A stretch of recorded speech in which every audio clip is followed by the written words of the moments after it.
আমি তখন ট্রেনের কেবিনে বসে স্বামীর জন্য অপেক্ষা করছিলাম। আমার বিয়ে এমন একটি লোকের সাথে হয়েছে যাকে আমি কখনো দেখিনি। বাবা মা অনেক বড় ঘর পেয়ে ছেলে না দেখে আমাকে বিয়ে দিয়ে দিল। স্বামীর জন্য অপেক্ষা করতে করতে হঠাৎ করে আমার চোখ মুছে গেল। অর্থাৎ আমি ঘুমিয়ে পড়েছিলাম। হঠাৎ দেখলাম একটা লোক শেরওয়ানি পরে আমার কেবিনে ঢুকল। আমি ভাবলাম, যেহেতু শেরওয়ানি পরে এসেছে তাহলে তো সেই আমার স্বামী। তাই আমি তাকে কোনো বাধা দেই নাই। লোকটি এসে আমাকে কিছু না বলে আমার অলংকার খুলে একটি পুটলির মধ্যে রাখল। তারপর আমার সাথে কোনো কথা না বলে খুব নোংরামি করার চেষ্টা করছে। আমি আমার স্বামী ভেবে তার সাথে মন খুলে যা করলাম তা শুনলে বন্ধুরা তোমাদের মাথা গরম হয়ে যাবে। বন্ধুরা, গল্পটি অনেক ইন্টারেস্টিং। আশা করি মনোযোগ সহকারে তোমরা পুরো গল্পটা শুনবে। তবে গল্পটি শোনার পূর্বে বন্ধুরা, তোমাদের নিকট আমাদের ছোট্ট একটা অনুরোধ, তোমরা দয়া করে আমার চ্যানেলটি সাবস্ক্রাইব করে আমাকে সাপোর্ট করবে। আমার নাম সুস্মিতা সেন।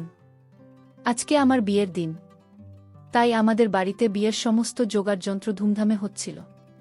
আমার বাবা আমাকে এইচএসসি পড়ানোর পরেই আমার বিয়ে পাকা করে দেন। আমাদের গ্রামে এরকমই হতো। এখানে মেয়েদের খুবই কম পড়াশোনা করানো হতো। এই গ্রামের মেয়েরা কোনোরকম ভাবে 18 বছর হলেই তাদেরকে বিয়ে দিয়ে এখান থেকে বিদায় করে দেওয়া হতো। আমার বাবা তবু আমাকে ইন্টারমিডিয়েট পর্যন্ত পড়েছিল। তা না হলে আমাদের গ্রামের বেশিরভাগ মেয়ে ক্লাস 10 অবধি পড়াশোনা করতে পেরেছিল। আমরা গরিব পরিবারে ছিলাম, কিন্তু আমার বিয়ে আমাদের থেকেও ধনী পরিবারে হচ্ছিল। আমরা 2 ভাই বোন। ভাই আমার থেকে ছোট। আমি নিজের বিয়ে নিয়ে অনেক স্বপ্ন মনের মধ্যে সাজিয়ে রেখেছিলাম। কেননা বিয়ের আগে আমি নিজের মনের মতো কোনো জিনিসই কিনতে পারিনি। কারণ আমার বাবা মা গরিব। আমি কোনো জিনিসের বায়না করলে আমার মা আমাকে এটাই বলতো যে আমি যেন আমার হৃদয়ের সমস্ত স্বপ্ন আমার স্বামীর সাথে পূরণ করি। আমি আশা করেছিলাম যে আমার স্বামী আমার সমস্ত স্বপ্নের মান রাখবে আর আমাকে ভালো করে বুঝবে। কিন্তু কিছু কিছু জিনিস এমন ছিল যাতে আমি খুব দুঃখ পাচ্ছিলাম। আমার শ্বশুর বাড়ির লোকেরা আমার বাবার বাড়ি থেকে বিয়ের যৌতুক হিসেবে যা যা জিনিস দেওয়া হয়েছিল তাতে তারা বিভিন্ন রকমের খুঁত খুঁজে বের করতে শুরু করেছিল। আর আমার বাবার কাছে আরও জিনিসের দাবি করেছিল। আমি এই কারণেই অনেকবার আমার বাবাকে বলেছিলাম যে বাবা, এরকম বাড়িতে সম্বন্ধ করা উচিত না। কিন্তু আমার বাবা সব সময় বলতো যে ওরা বলল মানুষ, এই কারণে ওদের সামনে তো আমাদের কিছুটা নিচু হতেই হবে আর তাদের ডিমান্ড কেউ পূরণ করতে হবে। আর এটাই আমাদের সবার জন্য ভালো হবে। কেননা আমি তোকে সচ্ছল পরিবারে বিয়ে দিতে চাই। একবার তোর বিয়ে হয়ে গেলে তারপরে আর কোনো অসুবিধাই হবে না। আর তবেই তো তুই বাড়িতে সুখে থাকবি। আমার নিজের বাবার কথা মাঝে মাঝে ঠিক মনে হতো। কখনো কখনো আমি নিজেই বুঝতে পারতাম না যে না জানি আমার ভবিষ্যৎ কি হবে। যখন থেকে আমার বিয়ে ঠিক হয়েছে তখন থেকে এখনো অবধি আমি আমার হবু স্বামীকে দেখিনি। কেননা আমাদের এখানে নিয়ম ছিল যে বিয়ের আগে ছেলে মেয়ে একে অপরকে দেখবে না, শুধুমাত্র পরিবারের লোকেরাই দেখবে আর তাদের পছন্দমতো বিয়ে ঠিক করে দেওয়া হবে। আমি তো ছোটবেলা থেকেই দেখতে খুব সুন্দরী। এই কারণেই আমার হবু স্বামীর বাড়ির লোকেরা যখন আমাকে প্রথমবার দেখল তখন তারা সঙ্গে সঙ্গে আমাকে পছন্দ করে নেয়। তারা আমাদের গ্রাম থেকে অনেক দূরে দিল্লিতে থাকত। এই কারণেই খুব বেশি বরযাত্রী আমার বিয়েতে আসবেন না। কিন্তু যত কম লোক আসুক না কেন, বিয়েতে অনেক রকমের ঝামেলা থাকে। এই কারণেই আমার বাবা আমার বিয়ের সমস্ত ব্যবস্থাপনা নিয়ে খুব টেনশনে ছিলেন আর চিন্তা করতে লাগলেন কিভাবে বিয়ের সমস্ত কিছু ঠিকঠাকভাবে করা যায়। যাই হোক, আমার বিয়ে নির্ঝঞ্ঝাটে হয়ে গেল। এরপরে বিয়ের সমস্ত নিয়মকানুন শেষ হলে আমি বাবার বাড়ি থেকে বিদায় নিয়ে সন্ধেবেলা রেলওয়ে স্টেশনে এসে গেলাম। আমার হৃদয়ে বারবার আমার স্বামীর মুখ দেখার জন্য অস্থির হয়ে উঠেছিল। কিন্তু মুখ তো দূরের কথা, আমি আমার স্বামীকে একনজরে দেখতে পেলাম না। কেননা আমার শ্বশুর বাড়ির লোকেরা একটা লম্বা ঘুমটা আমার মুখের উপরে টেনে দিয়ে রেখেছিল। তার উপরে আমার শ্বশুর বাড়ির মহিলারা ছিল, আমার শাশুড়ি, ননদ, আরও অনেক আত্মীয় স্বজন ছিল। তারা সবাই আমাকে একেবারে ঘিরে রেখেছিল, যার কারণে আমি আমার স্বামীকে না কিছু বলতে পারছিলাম না তো তাকে এক ঝলক দেখতে পাচ্ছিলাম। তারপর আমি নিজের মনকে বোঝালাম যে আর তো মাত্র কিছু সময়ের ব্যাপার। কিছুক্ষণ পরে ট্রেন স্টেশনে এলে আমরা সবাই মিলে ট্রেনে উঠে বসব। তখন আমার স্বামী আমার পাশে এসে যাবে। এই কারণে আমাকে আর মাত্র কয়েক ঘন্টা অপেক্ষা করতে হবে। এটুকু অপেক্ষা তো আমি করতেই পারি। আমি জানি আমার স্বামী আমাকে দেখার জন্য অস্থির হয়ে আছে, যেরকম আমি অস্থির হয়ে আছি। আমি মনে মনে খুশি ছিলাম যে আমার স্বামী যখন আমাকে প্রথমবার দেখবে তখন আমার সৌন্দর্য দেখে হতভম্ব হয়ে যাবে, আর না জানি সে আমার কত প্রশংসা করবে। আমি এই সমস্ত কথাই ভেবে ভেবে বারবার পুলকিত হচ্ছিলাম, আর মনে মনে খুব খুশি হচ্ছিলাম। কিছু সময় পরে আমাদের ট্রেন স্টেশনে এসে গেল, আর আমরা সবাই নিজেদের বুক করা ক্যাবে উঠে বসে গেলাম। এখনও আমার শাশুড়ি আর আমার নন্দ আমার সঙ্গে আঠার মতো লেগে রইল। আমার শাশুড়ি আমার কাছে এসে বসল আর বলতে লাগল, বৌমা, নিজের ঘোমটা সরিয়ে আমাকেও তো একটু নিজের মুখটা দেখাও। আমিও তো আমার হৃদয় ভরে আমার ছেলে সুমিতের নববধূকে দেখি। তার কথা শুনে আমি দীর্ঘশ্বাস ছেড়ে মাথা থেকে তাড়াতাড়ি করে নিজের ঘণ্টা মুখ থেকে উঠিয়ে দিলাম। কিন্তু আমি আমার চোখ নিচু করে রেখেছিলাম। আমার মুখ দেখে আমার শাশুড়ি কিছুক্ষণ হাঁ করে তাকিয়ে রইলাম। তারপরে সে আর যে সমস্ত আত্মীয়রা ছিল তারা বলতে লাগল, সমিতির মতো একদমই চাঁদের মতো হয়েছে, আমাদের সমিতির ভাগ্য খুলে গেছে। তার উত্তরে তাড়াতাড়ি করে আমার শাশুড়ি বললেন, কপাল তো এই মেয়ের খুলে গেছে যে আমার 7 রাজার ধন আমার ছেলে সুমিতকে নিজের জীবনসঙ্গী হিসেবে পেয়েছে। না হলে তো কত ভালো ভাল মেয়ে আমার স্বামীর জন্য পাগল হয়েছিল।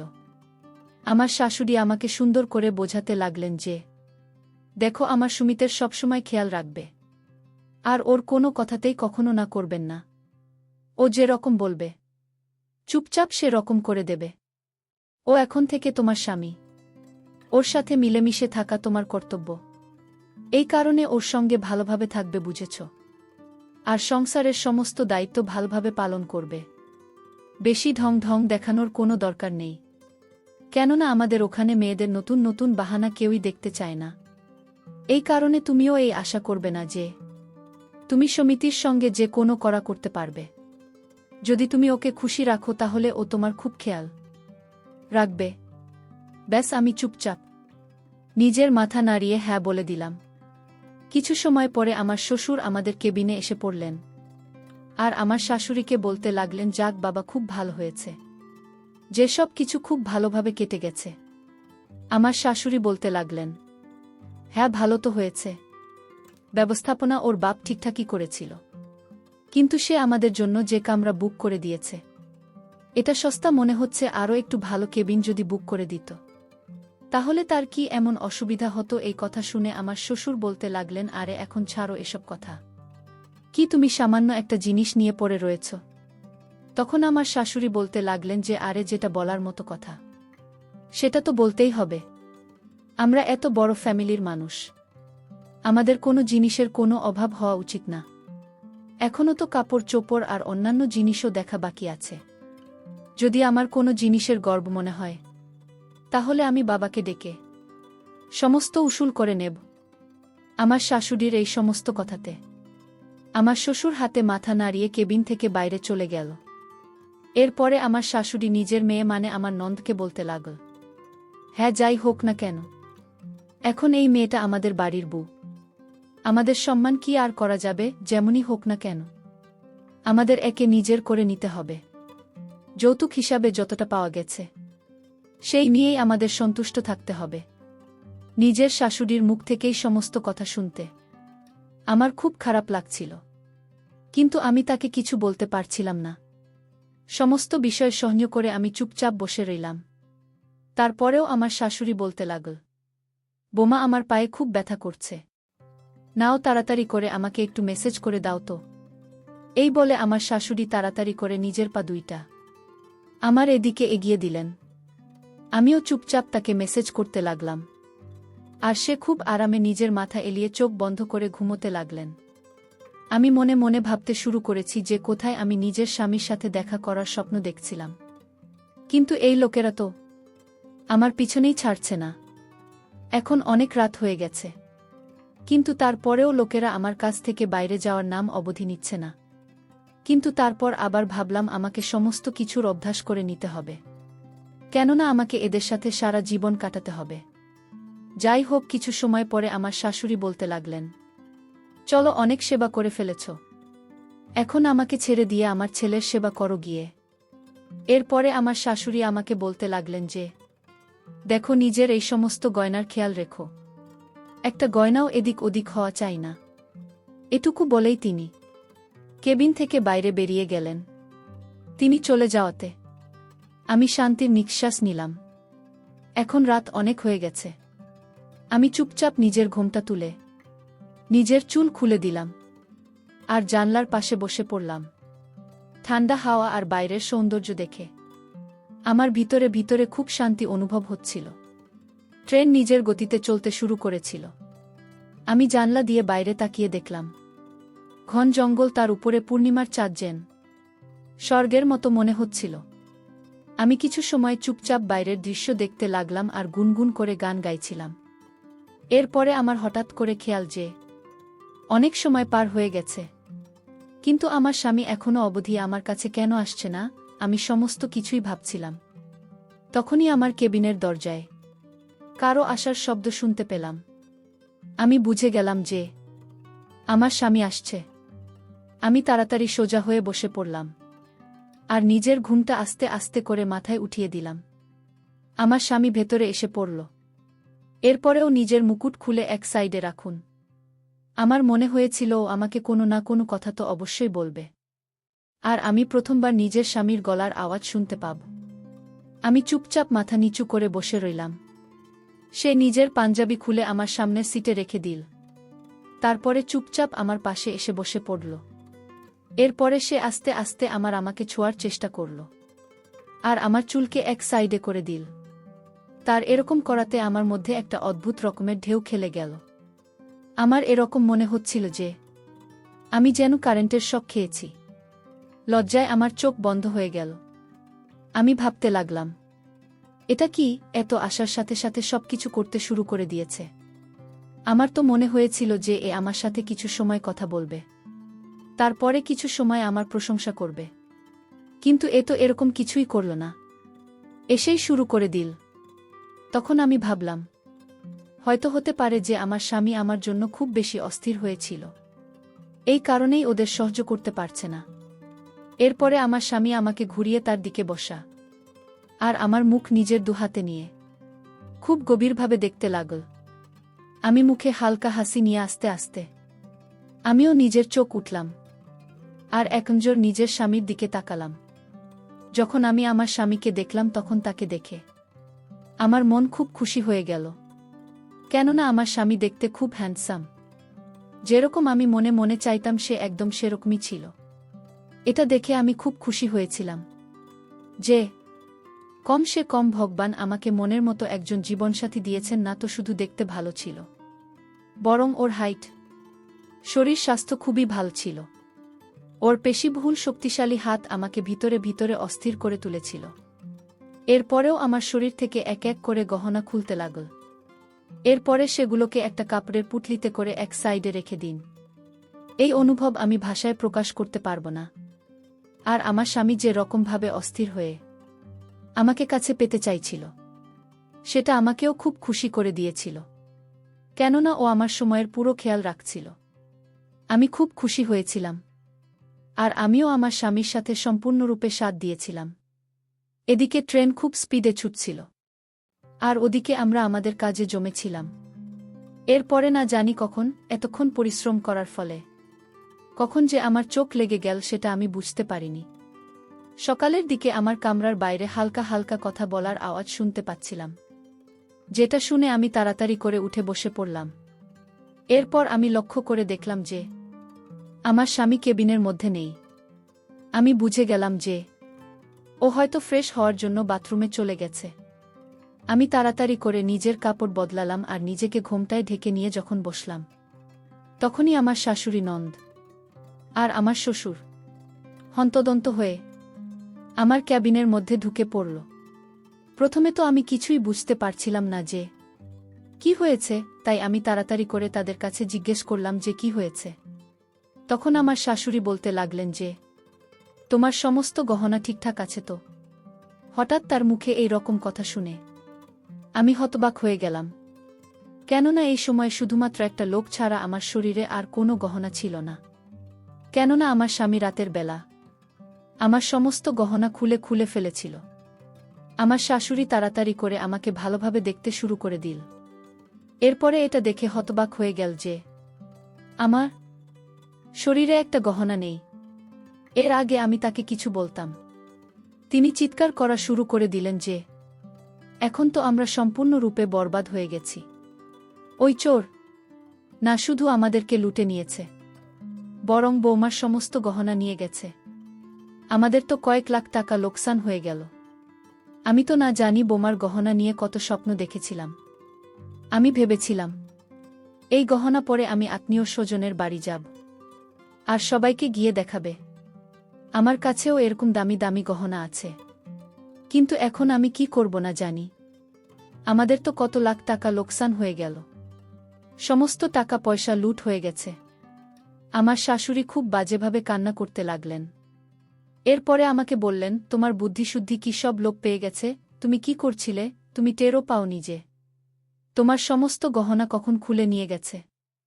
আমি তাদেরকে বলতে চাইতাম যে আমার সাথে সেরকম কিছুই হয়নি, কিন্তু আমার শাশুড়ি আমার কোনো কথা শোনার জন্য রেডি ছিলেন না। তিনি চিৎকার করতে করতে বলতে লাগলেন যে আমার তো মনে হয়েছিল যে বৌমা আমাদের পরিবারের জন্য ভালো হবে, কিন্তু এত অপয়া বেল এখনও তো আমাদের বাড়িতে পৌঁছায়নি, তাতে আমাদের কয়েক লাখ টাকা লোকসান হয়ে গেল। যদি আমি আগে জানতাম যে এরপর আমাদের জন্য অশুভ, তাহলে আমি কখনোই আমার সঙ্গীতের জন্য একে নিয়ে আসতাম না। এরপরে তিনি চিৎকার করে বললেন যে তোমাকে তো আমি ছাড়ব না। তোমার এই বোকামির জন্য না জানি আমার কত লোকসান হয়ে গেল। এখন তুমি দেখবে আমি সুমিতকে বলে কিভাবে তোমাকে অপমান করায়। তার এই কথা শুনে আমি ভিতরে ভিতরে কেঁপে উঠলাম। আমি মনে মনে ভাবতে লাগলাম যে আমার স্বামী হয়তো আমার শাশুড়ির কথা শুনে আমার সাথে খারাপ ব্যবহার করবে। এখনো তো আমার মন থেকে তার সাথে কাটানো মিষ্টি সময়টাকেও বের করতে পারেনি। এই সবই ভাবছিলাম। তখনই আমার শাশুড়ি বললেন যে এই ছেলেটা এত কেয়ারলেস যে কি বলবো। তখনই দুইটা লোক আমার ক্যাবিনের মধ্যে ঢুকল, যার মধ্যে একজন লোকের গায়ে তো শুধু একটা গেঞ্জি ছিল, আর দ্বিতীয় লোকটার গায়ে কোনো কাপড়ই ছিল না, আর সে ঠিকভাবে হাঁটতেও পারছিল না। তাকে দেখে মনে হচ্ছিল যে সে মদের নেশায় পুরোদমে চুর হয়ে আছে, কেননা সে ঠিকঠাকভাবে দাঁড়াতেও পারছিল না। তখনই আমার শাশুড়ি একটা লোককে বলতে লাগল, একে তোমরা কোথায় পেলে? তখন ওই লোকটা বলতে লাগল যে আরে এ তো বাথরুমের মধ্যে এরকম অবস্থায় পড়েছিল, ওই চরে কেউ ছাড়েনি, এর কাপড় খুলে নিয়েছে, আর এর দামি শেরওয়ানিও খুলে নিয়েছে। যেটা আমরা এর জন্য কিনেছিলাম সেই চোর সেই শেরওয়ানিটাও নিয়ে পালিয়ে গেছে। আমি এসব শুনেছি। আমি তখনই আমার শাশুড়ি ওই লোকটাকে বলতে লাগল যে দেখ সমিত, তো নতুন বউ কতটা বোকামতো কাজ করেছে। এর নিজের সমস্ত গহনা ওই চোরের হাতে তুলে দিয়েছে। যখন চোর গহনা চুরি করে নিয়ে যাচ্ছিল তখন তো এর চিৎকার চেঁচামেচি করা উচিত ছিল, কিন্তু এ তো না জানি কি ঘুমিয়েছিল যে ও কিছু টের পায়নি। আমার শাশুড়ির মুখ থেকে এই কথা শুনে আমি তো হতভম্ব হয়ে আস্তে আস্তে নিজের চোখে উঠিয়ে সেই লোকটাকে দেখলাম, যাকে আমার শাশুড়ি সমিত বলে ডাকছিল। লোকটার চেহারা দেখেই আমার তো মাথা ঘুরে গেল, কেননা যাকে তিনি সমিত আর আমার স্বামী বলছেন সে তো সেই লোক না যে আমার সাথে কালকে রাতে বাসর রাত কাটিয়েছে, আর যাকে আমি নিজের স্বামী ভেবে আমার সমস্ত কিছু গুছিয়ে দিয়েছি। এ তো একটা মোটাসোটা দেখতে লোক ছিল, যে কিনা নিশাতে মাতাল হয়ে আছে। একে দেখেই আমার সমস্ত স্বপ্ন ভেঙে চুরমার হয়ে গেল। সাথে সাথে আমি এটা ভেবে চিন্তায় পড়ে গেলাম যে যদি এদের মধ্যে কেউ একথা জানতে পেরে যায় যে ওই চোর আমার সাথে সেই সব কিছুই করেছে যেটা এদের ছেলের করার কথা ছিল, তাহলে না জানিয়েই লোকেরা আমার কি অবস্থা করত। তখনই ওই লোকটা বলতে লাগল, সানি তো সারা রাত বাথরুমে পড়েছিল, এ তো নতুন বউয়ের কাছে আসেনি। এ কথা শুনেই আমার শ্বশুর সঙ্গে সঙ্গে সানির গালে থাপ্পড় মেরে বললেন, এই ছেলেটা কখন শোধ হবে না? আরে কমপক্ষে কিছুটা তো লজ্জা কর। কালকে রাত তোর বোমার সাথে বাসর রাত ছিল। কালকে তো কমসে কম বোমার খেয়াল রাখা উচিত ছিল। কিন্তু তুই তো নেশা এত আসক্ত হয়ে পড়েছিল যে নেশা ছাড়া তুমি কিছুই দেখতে পাস না। তুই একবারও বোমার ব্যাপারে ভাবিস নিজে। সারারাত তোকে ছাড়া তার একলা কিভাবে কাটবে? বোমা কতটা অধীর আগ্রহে তোর জন্য অপেক্ষা করছিল। কিন্তু তোর তো কারো কোনো চিন্তাই নেই। এই সমস্ত কিছু তোর মায়ের তোকে বেশি আশকারা দেবার ফল, যার কারণে তুই কারো কোনো কথা শুনিস না। আমার শ্বশুর এটুকু বলার সাথে সাথে আমার শাশুড়ি শ্বশুরের উপর চিৎকার করে বলতে লাগলেন যে, খবরদার, তুমি যদি আমার ছেলেকে কিছু বলো তাহলে ভালো হবে না। ওর কি ভুল ছিল? ভুল তো এই মেয়েটা করেছে। ও যদি সমস্ত জিনিসের খেয়াল রাখত তাহলে আজকে আমাদের লাখ টাকার লোকসান হতো না। আমি মনে মনে ভাবতে লাগলাম যে আসলে এই এক রাতে আমার সাথে কি থেকে কি হয়ে গেল। চোখ শুধুমাত্র আমার গয়নাও নিয়ে যায়নি, সঙ্গে আমার যত নিয়েছে। তার উপরে আমার কপালে এত খারাপ শ্বশুরবাড়ি আর এত জঘন্য স্বামী উঠেছে যে কি বলবো। তখন হঠাৎ আমার খেয়াল যে ওই চোর যখন আমার গহনা খোলা ছিল তখন সে একটা ছোট পুটলির মধ্যে সেগুলো রেখেছিল। হয়তো সেই কারণেই এরকম করছিল, যাতে আমার সাথে সবকিছু করার পরে সে ওই পুটলিটা চট করে নিয়ে সেখান থেকে চুপচাপ চলে যেতে পারে। আমি এদিক ওদিক ভালোভাবে দেখে তারপরে নিচু হয়ে তাড়াতাড়ি করে ওই কাপড়টাকে টানলাম। সেটা সেই পুটলিটা ছিল যার মধ্যে সেই চোর আমার সমস্ত গহনা রেখেছিল। আমি যখনই ওই পুটলিটা খুললাম তখন এর মধ্যে থেকে আমার সমস্ত গয়না বেরিয়ে এল। যখন সেই গহনাকে বের করে আমি দেখলাম তখন আমার শাশুড়ি একটা লোভী শিয়ালের মতো তাড়াতাড়ি করে ওই সমস্ত গহনা আমার হাত থেকে ছিনিয়ে নিল, আর তার চোখ লোভে চকচক করে উঠল। এরপরে সে খুশি হয়ে বলতে লাগল, আরে বাহ, গয়না তো চোর নিতে পারেনি। আমার শাশুড়ি বলতে লাগলেন, আমি এতক্ষণ ধরেই তাতে মরেই যাচ্ছিলাম যে আমার লাখ টাকার গয়না চুরি নিয়ে গেছে। কিন্তু কপাল ভালো যে এই লাখ টাকার গয়না কিছুই হয়নি। আমি ভাবতে লাগলাম, আমার বাবার এত কষ্টে বানানো এই গহনার উপরে এই মহিলা কিরকম নির্লজ্জের মতো নিজের অধিকার ফলাচ্ছে। তারপরে তিনি আমার দিকে তাকিয়ে রাগী স্বরে বলতে লাগলেন যে, যখন তুমি জানতে এই গয়না তুমি আগের নিচে লুকিয়ে রেখেছ, তাহলে আমাকে এতক্ষণ ধরে বলনি কেন? আমি কখন থেকে এর জন্য এত টেনশন করছিলাম যদি আমার হার্ট অ্যাটাক হয়ে যেত। তারপরে কি তুমি গয়নার কথা বলতে? আমি আস্তে আস্তে বললাম, মা, আমি তখন থেকেই আপনাকে বলার চেষ্টা করছিলাম, কিন্তু আপনি তো আমাকে বলার মতো সুযোগই দেননি। আমার এই কথা শুনে আমার শাশুড়ি বলতে লাগলেন, তুমি এখনই আমার মুখে মুখে কথা বলছ। খবরদার, যদি আমার কথার উপর তুমি কথা বল তাহলে ভালো হবে না। আমার শ্বশুর তাড়াতাড়ি করে আমার পক্ষ নিয়ে বললেন যে, এতে বোমা কি এমন ভুল কথা বলেছে? তুমি এতক্ষণ ধরে কথা বলতে দিচ্ছিলে কাউকে? তুমি তো একাই বকবক করে যাচ্ছিলে। যাই হোক, তুমি দেখো যে কত বুদ্ধিমান বোমা পেয়েছি আমরা। এর আগে নিজের সমস্ত গহনা খুলে এক সাইডে যত্ন করে রেখে দিয়েছিল। যদি এরকম না করত তাহলে হয়তো ওই চোর এই সমস্ত গয়না নিয়ে পালিয়ে যেত। শ্বশুরের এই কথা শোনার পরে আমার শাশুড়ি চুপচাপ আমার দিকে দেখতে লাগলেন। এরপরে আমার শাশুড়ি আবার বলতে লাগলেন, এখন যা হওয়ার ছিল তা হয়ে গেছে। টাকা পয়সা কাপড় চোপড়ের লোকসান তো হয়ে গেছে। এখন কি করা যাবে? কিন্তু এই সমস্ত কিছু এই অপমানের কারণেই হয়েছে। আমি আমার শাশুড়িকে বললাম, মা, এখন আর কি করা যাবে? কে জান যে চোর এরকম করে সব কিছু নিয়ে যাবে। এখন আমি যেমনই হোক না কেন, আমি তো আপনার বাড়ির বউ, আপনাদের বাড়ির সম্মান। এখন আমি যেমনই হোক না কেন আমার নাম তো আপনাদের সাথে জড়িয়ে গেছে। তাই এখন আর কিছুই করার নেই। আমিও নিজের শাশুড়িকে সেই কথাটাই ফিরিয়ে দিলাম যেটা উনি আমার জন্য বলেছিলেন। প্রথমে তো আমি মনে মনে এই কথাটা নিয়ে খুবই লজ্জিত ছিলাম যে একটা চোর আমার সাথে সবকিছু করে গেছে। কিন্তু এখন আমি একদমই লজ্জিত নই, কারণ এখন আমি এটাই ভাবছি যে এরকম লোকেদের সাথে এটাই হওয়া উচিত ছিল।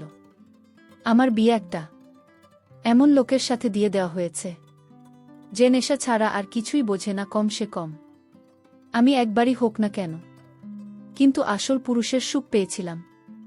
আর এই সুখ তাকে নিজের ভিতরে অনুভব করে আমি সারা জীবন কাটিয়ে দিতে পারব, সে যেই হোক না কেন। সত্যিকারের পুরুষ ছিল সে, আমাকে যে সুখ দিয়েছিল সেটা এই মোটা লোকটা, মানে আমার স্বামী, কখনোই দিতে পারত না। আমার মতো সুন্দরী মেয়েদের চোরের মতো লোক পাওয়া উচিত, কিন্তু আমার ফাটা কপাল, তাই আমি সুমিতের মতো স্বামী পেয়েছি। কিন্তু কম সে কম আমার বাসারাত খারাপ হয়নি, যদিও সেটা ট্রেনের মধ্যে আমার স্বামী মনে করে অন্য লোকের সাথে হয়েছিল। আর সেই চোর ও আমার সাথে এতটা সততা দেখিয়েছিল যে সে আমার সাথে সবকিছু করার পরেও আমার একটা গয়নাও চুরি করে নিয়ে যায়নি। এটা ভেবেই আমি মনে মনে হাসতে লাগলাম। আমাকে হাসতে দেখে আমার শাশুড়ি আমাকে বললেন, তুমি এত হাসছো কেন? তখন আমি ধীর গলায় বললাম যে আসলে আমি এটা ভেবে খুশি হচ্ছে যে আমাদের গহনা বেঁচে গেছে, আর এখন আপনি আত্মীয় স্বজনের কাছে গহনা পরে আরামসে যেতে পারবেন। আমার এই কথা শুনে আমার শাশুড়ি বললেন, হ্যাঁ, তুমি এই কথাটা ঠিকই বলেছ। এর কিছুক্ষণ পরে তারা সবাই আমার কেবিন থেকে বেরিয়ে গেলেন। আমার স্বামীও আমার শ্বশুরের সাথে কেবিন থেকে বেরিয়ে গেল। আমি আর একবার চুপচাপ জানলার কাছে বসে বাইরের দৃশ্য দেখতে লাগলাম আর মনে মনে গুনগুন করে গান গাইতে লাগলাম। আর ভাবতে লাগলাম, একমতো নেশাখোর স্বামীর চাইতে এক চোর আমার কাছে অনেক ভালো। কারণ চোর তার নিজের হাতে সবকিছু খুলে বসে আমাকে মজা দিয়ে চলে গেল, কিন্তু তার লাখ টাকার জিনিসের প্রতি কোনো লোভ নাই। কি অসাধারণ ছোড়ে সে ছিল আমার জীবনের প্রথম বর্ষার রাতে। বন্ধুরা, ঘটনাটি এখন আমি অনেক মিস করি, আর ভাবি কখন আসবে আমার জীবনে আর একটা সেরকম চোর, যে চোরের দেওয়া সুখ এখনও আমি ভুলতে পারিনি। বন্ধুরা, আজকে এই পর্যন্তই। আবারও আসব তোমাদের মধ্যে নতুন কোনো ভিডিও নিয়ে। ভিডিওটি যদি তোমাদের ভালো লাগে তাহলে একটি লাইক দাও। প্রতিদিন আমি তোমাদেরকে একটা করে নতুন গল্প উপহার দিব, তাই তোমাদেরকে অনুরোধ করে বলছি, তোমরা যদি এরকম ধরনের ইন্টারেস্টিং গল্প পেতে চাও তাহলে দয়া করে আমার চ্যানেলটি সাবস্ক্রাইব করো। পরিশেষে তোমাদের সকলের সুস্বাস্থ্য কামনা করি। ভিডিওটি দেখার জন্য তোমাদের সকলকে অসংখ্য ধন্যবাদ।